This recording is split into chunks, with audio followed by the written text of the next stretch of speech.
আসসালামু আলাইকুম। আমি ইঞ্জিনিয়ার মোহাম্মদ আরিফুর রহমান বলছি।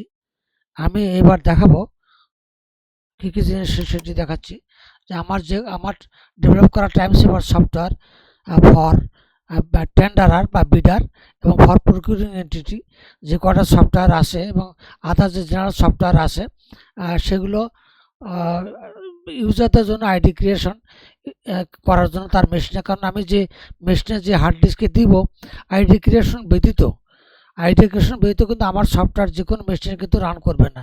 সেই জন্য আমার যে কোনো সফটওয়্যার ডেলিভারির জন্য প্রথমে আইডি ক্রিয়েট করতে হয়। যে কী কী জিনিস আইডি ক্রিয়েট করতে হয় সেটা আমি দেখাচ্ছি। সেটা হলো ইজিবি বিডারদের ওটিএম এবং এলটিএম টেন্ডারের জন্য যে প্যাকেজটা আছে দ্রুত টেন্ডার ফিল আপ করার জন্য, সেটার জন্য অথবা শুধু এলটিএম টেন্ডার ফিল আপ করার জন্য আইডি ক্রিয়েশন করতে হয়। তারপরে পিতে যারা আমার যে সফটওয়্যারগুলো আছে সেগুলোর জন্য আইডি ক্রিয়েট করা। তারপর OTM tender valuation by P এটা করা। এটা কিন্তু mainly SLT calculation acceptable lowest price by for পিডার অ্যান্ড পিতে ওইটা লাগতে পারে, লাগে মেইনলি পিতে তো লাগি, আর বেশ করে বিডারও কিন্তু এটা ইউজ করতে পারেন ফর অ্যাপ্রক্সিমেট অ্যানালাইসিস। বিডাররা কিন্তু এক্সাক্ট অ্যানালাইসিস করতে পারবে না। তাতে সুবিধা হয় হলো কি, কত টেন্ডার প্রাইস সে কোট করবে সম্ভাব্য একটা ধারণা নেওয়ার জন্য কিন্তু নিজেরা কিন্তু একটা আনুমানিক একটা করতে পারে। কারণ যে প্রাইস ইন্ডেক্স জানতে হয়, যে ন্যাশনাল প্রাইস ইন্ডেক্স ডেইলি যেটা সিপিইউ থেকে পাওয়া যায়, সেটা কিন্তু শুধু পিরা জানতে পারে at the time of evolution. অন্যরা বিটাদের পক্ষে সম্ভব হয় না। তারপরেও এক মাসের গড় একটা আইডিয়া পাওয়া যায় বা বিভিন্ন জায়গা থেকে শোনা যায়, সেখান থেকে কিন্তু প্রাইস ইন্ডেক্সটা কিন্তু কালেকশন করে অ্যাপ্রক্সিমেট ক্যালকুলেশন করা যায়, which is the lowest acceptable price maybe, অথবা এসএলটি যে যে এটা যে আমি যেটা বলি অনেকে বলে significantly lowest price standard. Significantly মানে উল্লেখযোগ্যভাবে যে উল্লেখযোগ্যভাবে লোয়েস্ট প্রাইস যেটা যেটা হলে পরে সিগনিফিকেন্টলি লোয়েস্ট প্রাইস যেটা যদি হয়, এর নিচে যদি হয় তাহলে দেখা যায় টেন্ডার আউট হয়ে যায়। এরকম একটা ব্যাপার আছে আর কি, মানে মানে মানে নন রেসপন্সিভ না হওয়া, রেটের কারণে বা কোটের প্রাইসের কারণে যেন রেসপন্সিভ না হয়, সেই ধরনের ক্যালকুলেশন করা মূলত এটাই এসএলটি ক্যালকুলেশন। এই ব্যাপারে বিস্তারিত এখন বলবো না, সে ব্যাপারে আলাদা ভিডিও আছে যে হাউ টু ক্যালকুলেট এবং what is SLT, what is acceptable lowest price. যদি আমরা পির প্রাইস জানি, যাই বিস্তারিত বলা আমার এখানে উদ্দেশ্য নয়। এখানে মেইনলি উদ্দেশ্য হলো ইউজার আইডি ক্রিয়েশন অন এক্সেলের উপর করতে হয় আইডি ক্রিয়েশনটা। তারপরে এস্টিমেটিংয়ের জন্য যে সফটওয়্যার আমার আছে ফর পি এবং বিডার সবার জন্য এটা প্রযোজ্য, সেই estimating software on Excel, output হলো এক্সেলের ওপরে, এবং এপিএস বা এই মেট্রিকও করা যায়, এপিএসও করা যায়, দুই ধরনের সিস্টেমই আছে। এটা বিডাটা ব্যবহার করতে পারেন, বা যে কোনো কনস্ট্রাকশন কোম্পানি বা কোনো টেন্ডারার বা পি যে কেউ এটা ব্যবহার করতে পারেন যারা সিভিল ইঞ্জিনিয়ারিং এস্টিমেটিংয়ের কাজে জড়িত। যে কোনো সিভিল ইঞ্জিনিয়ারিং এস্টিমেট হোক, সে বিল্ডিং ওয়ার্ক হোক, ব্রিজ ওয়ার্ক হোক, রোড ওয়ার্ক হোক, যাই হোক না কেন, বা রেলওয়ে ওয়ার্ক হোক, সব কিছুর জন্য কিন্তু এই এস্টিমেটিং সফটওয়্যারটা ব্যবহার করা যেতে পারে। সেই ব্যাপারে আলাদা ভিডিও আছে, এখানে কিন্তু এটা বলা আমার উদ্দেশ্য নয়। যাই হোক, আমাদের উদ্দেশ্য হলো user ID creation on Excel, সেটি আমি দেখাবো কীভাবে হাউ টু ক্রিয়েট করার পর যেটা করতে হয়, নিজে যদি আইডি ক্রিয়েট করেন তাহলে এক্সেলের উপর আইডি ক্রিয়েট করলে পর নিজের নামে সেভ করবেন। নিজের নামে সেভ করলে পর তারপর ডেভেলপারের কাছে আমার কাছে পাঠাবেন, অথবা আমি যাকে দায়িত্ব দিব টেন্ডার আপনার কাছে সফটওয়্যার ডেলিভারি দেওয়ার জন্য তার মোবাইল নাম্বার পাঠানোর পরে তারা ব্যবস্থা নেবে যে আপনার কাছে সফটওয়্যার পাঠানোর জন্য বা আইডি ক্রিয়েট করার জন্য। আপনি নিজে আইডি ক্রিয়েট করে দেওয়া, এটা হলো আইডি ক্রিয়েশন বাই সেলফ। সেই উদ্দেশ্য এটা কিন্তু করা ফর কালেক্টিং মাই সফটওয়্যার। আমার মাধ্যমেও নিতে পারেন, বা আমি যাকে অথরাইজ করবো তার মাধ্যমেও নিতে পারেন। সেগুলো আমি এখানে বলছি না, সেটা ভিডিওর শেষে বলবো, বা আমি এখনই হয়তো বলতে পারি। যেমন আমি বলতেছি যে ইউজার আইডি ক্রিয়েশন করে যে আপনি করবেন সে কার কাছে পাঠাবেন সেটা আমি একটু দেখাচ্ছি। মোবাইল নম্বরগুলো আমি এখন দিয়ে দিচ্ছি লিখে। যেমন আমার কাছে পাঠাতে চাইলে আমার ডেভেলপার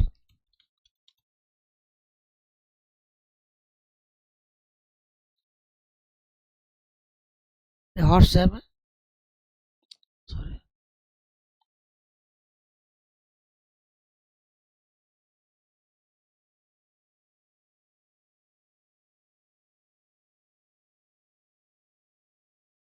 হোয়াটসঅ্যাপে পাঠলেই হয়।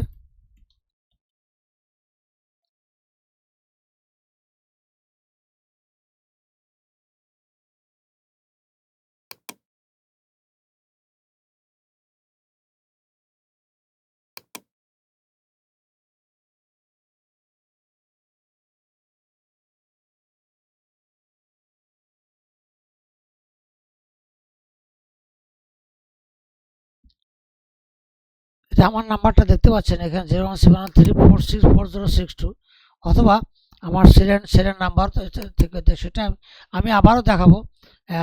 এটা একটু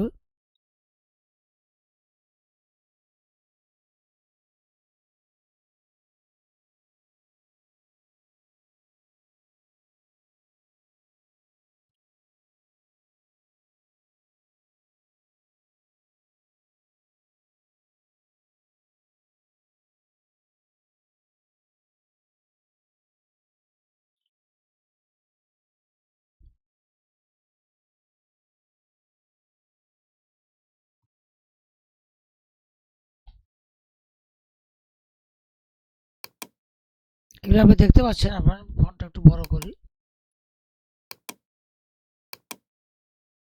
আমার নাম্বার সরাসরি হোয়াটসঅ্যাপ নাম্বার এটা।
আবার দেখতে পাচ্ছেন যেখানে যে আপনি আইডি ক্রিয়েট হওয়ার পর আপনার নামের যে আইডি ক্রিয়েট করার পর হোয়াটসঅ্যাপের মাধ্যমে ডেভেলপার আমার কাছে অথবা আমার ছেলে সাবি ইবনে আরেফ তার কাছেই তার নাম্বারটা এখানে দেওয়া আছে।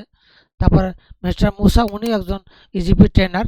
আমার সফটওয়্যারগুলো উনি মোটামুটি ইয়ে করে, ডেলিভারি দেয়। আইডি ক্রিয়েশন করা, সফটওয়্যার ডেলিভারি দেওয়া, মানুষকে ট্রেনিং দেওয়া, উনি কাজগুলো করে থাকে। ওনার নাম্বারটা এখানে দিয়ে দিয়েছি। এইটাই। যাই হোক, এখন আমরা মূল কথায় যাব যে হাউ টু ক্রিয়েট আইডি।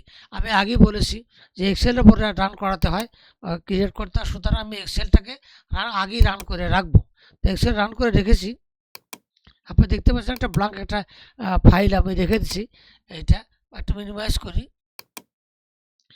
এখন আমি ইউজার আইডি ক্রিয়েশনটা সফটওয়্যার যেটা সেটা রান করাবো।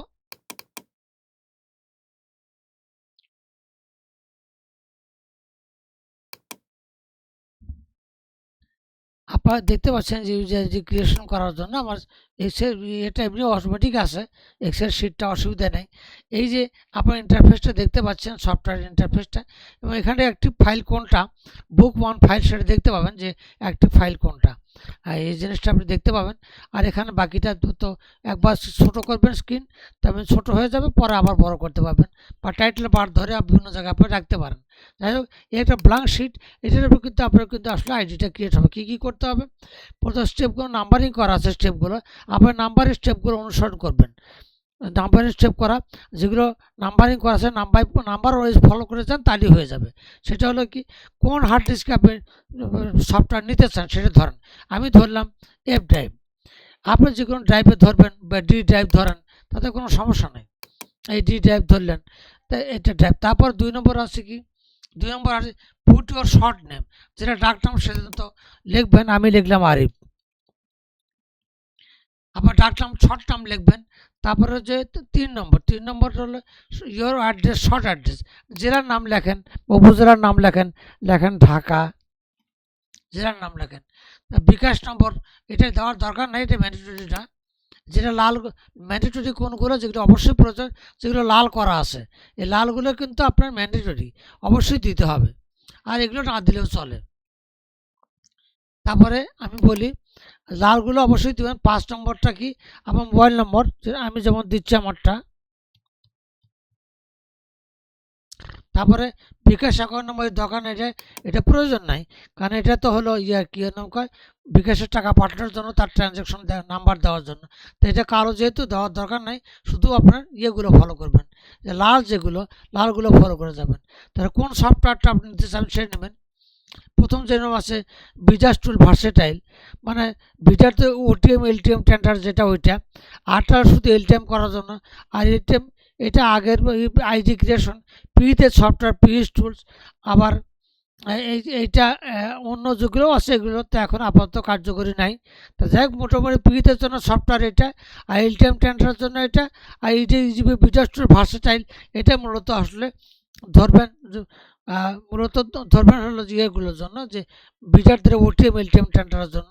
যাই হোক, আমি হয়তো ভিডিও করার পর এই জিনিসটা সফটওয়্যারটা আপডেট করব, তখন এই সফটওয়্যার নামগুলো হয়তো বদলাবো, সেটা কোনো ব্যাপার না। আপনারা দেখলেই বুঝতে পারবেন আপনি কোনটা চান, সেটা আপনি ধরবেন, কারণ এটা এই আইডি ক্রিয়েশনটা অনেক আগে বানানো। যাই হোক, তারপরে এই যে এটা ধরলে একটা ধরতে হবে অবশ্যই, তা ধরলাম এই যে বিজার টুল ভার্সেটাইল, এটা ধরলাম। তারপরে 9 নম্বর, 10 নম্বর, এই 10 নম্বরটা হলো যে click here to create your ID, এটা কিন্তু লাস্ট ধাপ। আইডি এখনও কিন্তু আইডি ক্রিয়েটটা হয়নি, সেই কথাটা কিন্তু এই জায়গায় লেখা আছে। এই আর এখানে গাইডলাইন আছে। তারপরে এগুলো তো নাম্বারিং করা নয়, শেষে কাজ যখন হবে, কাজ হওয়ার পর তারপরে যে এক্সিট করলেই হয়ে যাবে। এবং আপনার ফাইলটা সেভ করতে হবে, আপনার ক্রিয়েশন ফাইলটা দেখতে পাবেন, এবং সেভ অ্যাজ করে আপনি যে কোনো একটা ফোল্ডারের আন্ডারে আপনার নিজস্ব নামে জিনিসটা সেভ করবেন। সেই নামটা এখানে দেওয়াই আছে, এই নামে সেভ করার চেষ্টা করবেন নামটা। তারপরে সেটা হোয়াটসঅ্যাপের মাধ্যমে, এক্সেল ফাইলটা হোয়াটসঅ্যাপের মাধ্যমে ডেভেলপারের কাছে, অথবা যে নাম্বারগুলো এর আগে দেখালাম সেই জায়গায় পাঠিয়ে দিলে কিন্তু আপনার কাজটা হয়ে যাবে, বা আপনি সফটওয়্যার পাবেন, বা আপনার সাথে কথা বলা হবে। এই যে এখন আমি ক্রিয়েট করবো, টু ক্রিয়েট আইডি 10 নম্বরটা ক্রিয়েট করি, এবং ওয়েট করতে হবে একটা মেসেজ না আসা পর্যন্ত। ক্রিয়েট করি, এখানে বসে ওয়েট করার জন্য ওকে বলে ওকে করে ওয়েট করি। ও ইমেইল অ্যাড্রেসটা দিতে হবে, এটা একটা ফাঁকা পড়ে গেছে, আইডি ক্রিয়েট হয়নি, ইমেইল অ্যাড্রেসটা ম্যান্ডেটরি করা হয়েছে, ইমেইল অ্যাড্রেসটা দিয়ে দিই।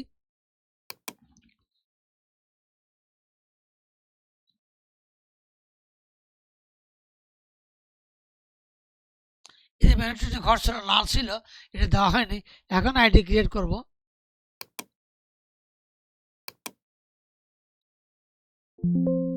এখন ক্রিয়েট হচ্ছে, আপনারা দেখতে পাচ্ছেন শখ তৈরি হচ্ছে এখানে। এটা আইডি ক্রিয়েশন, বা অটোমেটিক্যালি আইডি ক্রিয়েট হবে। হ্যাঁ, একটা মেসেজ চলে আসছে, আপনার আইডিটা ক্রিয়েট হয়ে গেছে। সেটা হলো কি, আমি বলি আপনাকে যে এইটা ফাইলটা যেমন এখানে কিন্তু নাম দেখতে পাচ্ছেন আরিফ এক্সএলএস, এই নামে কিন্তু ফাইলটা তৈরি হয়েছে। আরিফ যে আপনার যে ডাক নামটা দেবেন সেই নামে কিন্তু ফাইলটা ক্রিয়েট হবে। তারপরে আপনি একটা জায়গায় আপনি জিনিসটা সেভ করবেন। এই জিনিসটা আপনি দেখতে পাচ্ছেন যেখানে এই ফাইলের নামটা যে আরিফ দেখতে পাচ্ছেন, যে আরিফ, এটি দেখতে পাচ্ছেন আইডি ক্রিয়েশনটা। যাই হোক, আপনি আপনার লোকেশন মতো সেভ করে নেবেন।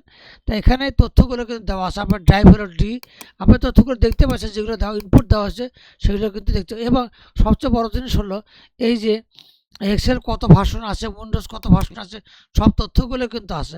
আরেকটা জিনিসটা 15 নম্বর থেকে শুরু করে 20 নম্বর এই জিনিসটা যে বলি, অর্থাৎ আমার প্রোগ্রাম যে কোনো জায়গায় রান করতে গেলে মাইক্রোসফট উইন্ডোজের আন্ডারে Microsoft dot net framework, Microsoft dot net ফ্রেমওয়ার্কের যে ফ্রেমওয়ার্ক কম্পোনেন্ট, এটা আপনারা হয়তো অনেকে বুঝবেন অনেকে বুঝবেন না। এই ডট নেট ফ্রেমওয়ার্কটাতে কিন্তু ইনস্টলেশন থাকতে হয়। সেই ইনস্টল আছে কি না, সেই জায়গাতে ইনস্টল এই যে সবগুলো আছে, ইয়েস আছে, তারপর নো নো, ইয়েস ইয়েস। অর্থাৎ এই যে 15 নম্বর থেকে শুরু করে 15 নম্বর থেকে শুরু করে 22 নম্বর পর্যন্ত যে কোনো একটা যদি ইয়েস থাকে, তাহলে কিন্তু আপনার মেশিনে আমার সফটওয়্যার কিন্তু রান করবে, যে কোনো একটা থাকলেই। আর যদি কোনোটাই না থাকে তাহলে কিন্তু রান করবে না। সেক্ষেত্রে মাইক্রোসফট ডট নেট ফ্রেমওয়ার্ক আপনাকে ইনস্টল করতে হবে ফ্রম ইন্টারনেট। লিখতে হবে যে Microsoft dot net framework, Microsoft dot net Microsoft dot net installation, এটা বললেই আপনার যেটা দরকার সেটা কিন্তু অটোমেটিক্যালি কিন্তু আপনার কম্পিউটারে কিন্তু সেট হয়ে যাবে। যদি না থাকে, সাধারণত প্রতি কম্পিউটারে থাকে, এটি বললাম, এই নামে কিন্তু সেভ হবে। তারপরে ফাইলটা সেভ করবেন, আপনার যে কোনো একটা ফোল্ডারের আন্ডারে সেভ করবেন। সেভ করে সেই ফাইলটাকে এক্সেল ফাইলটাকে ধরে আপনি হোয়াটসঅ্যাপের মাধ্যমে ফাইলটা আমার কাছে পাঠিয়ে দেবেন। এই সেভ অ্যাজ করবেন, ফাইল ধরে সেভ অ্যাজ করবেন, সেভ অ্যাজ ব্রাউজ করবেন।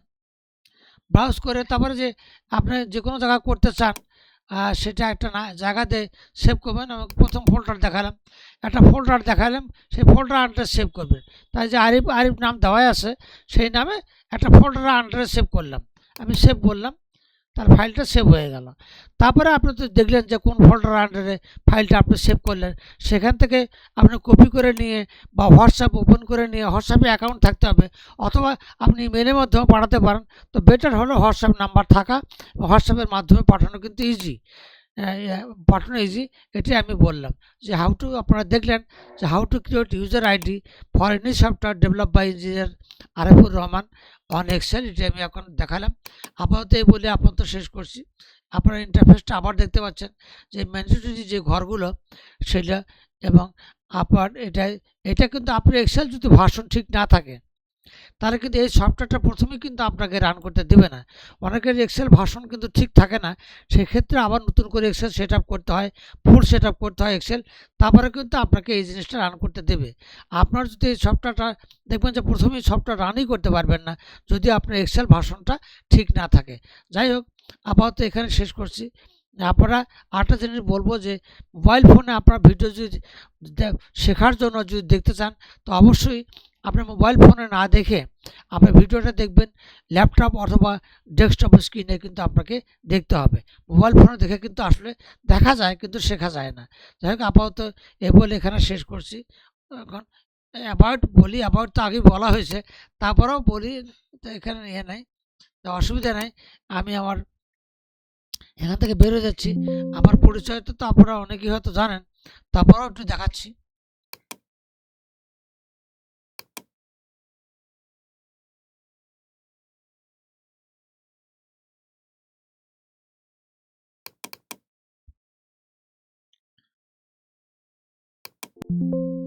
যে আমার পরিচয় এখানে দেখতে পাচ্ছেন, এখানে আমি সংক্ষেপে শেষের দিকে দেখালাম যে আপনারা যারা দেখতে চান তারা ভিডিও হোল্ড করে দেখবেন। এই জিনিসটা আমি বলতেছি যে আমার পরিচয় এখানে আছে, এবং আমার যে সফটওয়্যার সেগুলো সম্পর্কে কিন্তু ডান পাশে কিন্তু এখানে কিন্তু বলা আছে যে পিদের জন্য সফটওয়্যার এবং বিটার জন্য কী কী সফটওয়্যার আমার আছে। এই, যাই হোক, আপাতত এখানে শেষ করছি। সবাইকে ধন্যবাদ।